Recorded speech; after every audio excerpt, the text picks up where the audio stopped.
আপনার স্ত্রীর ছবি তুলে আপনি ফেসবুকে পোস্ট করেছেন, আপনি নিজেকে পশু পরিচয় দিয়েছেন, মানুষ পরিচয় দেননি।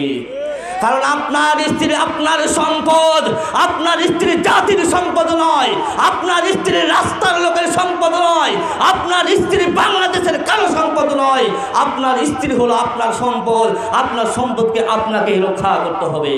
আল্লাহ রাব্বুল আলামিন বলেছেন, ওয়াকারনা ফি বুয়ুতিকুন্না ওয়ালা তাবাররাজনা তাবাররুজাল জাহিলিয়াতিল উলা। আল্লাহ রাব্বুল আলামিন বলেন, হে নারীরা, তোমরা বাড়িতে অবস্থান করো জাহিলি যুগের নারীদের মতো।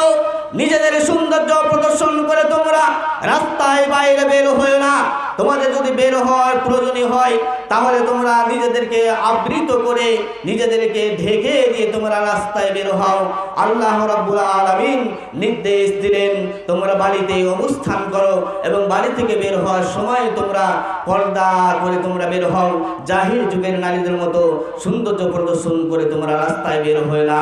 আমরা দেখি যে আমাদের মেয়ে, আমাদের স্ত্রী, আমাদের মেয়েরা আজকে যখন তারা বাড়ি থেকে বের হয়, যত সুন্দরভাবে সাজগোজ করা যায়, মনে করেন লিপস্টিক, চ্যাপস্টিক, আরো যত রকমের আর কি মনে করেন যত রকমের রং ঢঙের জিনিস রয়েছে, সব কিছু ব্যবহার করে চুলগুলো ছেড়ে দিয়ে আটো-সাটো পোশাক পরে, টি শার্ট পরে, জিন্সের প্যান্ট পরে, গেঞ্জি পরে তারা রাস্তায় বের হয়। তারা যেন মহিলা নয়, এরা মহিলা শয়তান।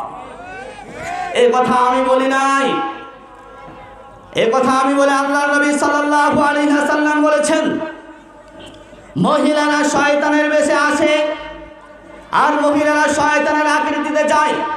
মহিলারা শয়তানের আকৃতিতে আসে আর মহিলারা শয়তানের আকৃতিতে যায়।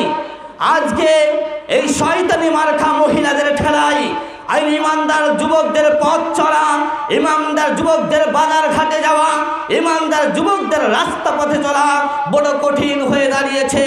এমনই এক জামানায় আমরা বসবাস করছি যেখানে পশু এবং মানুষের মধ্যে কোনো পার্থক্য নাই, ঠিক কিনা?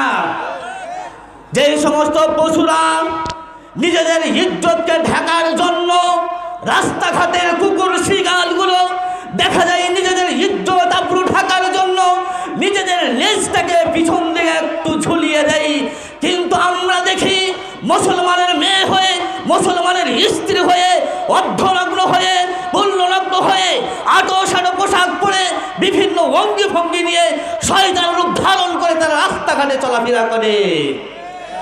সেই সমস্ত নারীদের কারণে আমার অনেক যুবক ভাইদের ঈমান রক্ষা করা কঠিন হয়ে যায়। আল্লাহর নবী সাল্লাল্লাহু আলাইহি ওয়াসাল্লাম বলেছেন, কিয়ামতের আগে এমনই এক জামানা আসবে যে জামানায় ঈমানকে রক্ষা করাটা কঠিন হয়ে যাবে। শুনুন, আল্লাহ নবী সাল্লাল্লাহু আলাইহি ওয়াসাল্লাম বলছেন, কিয়ামতের আগে এমন এক সময় আসবে যে সময় জ্বলন্ত আঙ্গারকে নিয়ে থাকা সম্ভব হবে, ঈমান রক্ষা করা সম্ভব হবে না। আমরা মনে করি এই জামানা এখনই এসে গেছে। আপনি দেখেন পত্রিকার পাতা খুললে নগ্ন ছবি দেখা যায়।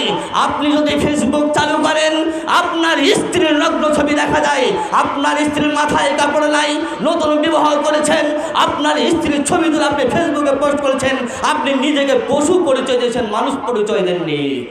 কারণ আপনার স্ত্রী আপনার সম্পদ, আপনার স্ত্রী জাতির সম্পদ নয়, আপনার স্ত্রী রাস্তার লোকের সম্পদ নয়, আপনার স্ত্রী বাংলাদেশের কারো সম্পদ নয়। আপনার স্ত্রী হলো আপনার সম্পদ, আপনার সম্পদকে আপনাকেই রক্ষা করতে হবে। যদি আপনার স্ত্রীকে যদি আপনি পর্দায় না রাখেন, আপনার মেয়েকে যদি আপনি পর্দায় না রাখেন, যত পাপ হবে তার পাপের ভাগিদার আপনাকে নিতে হবে।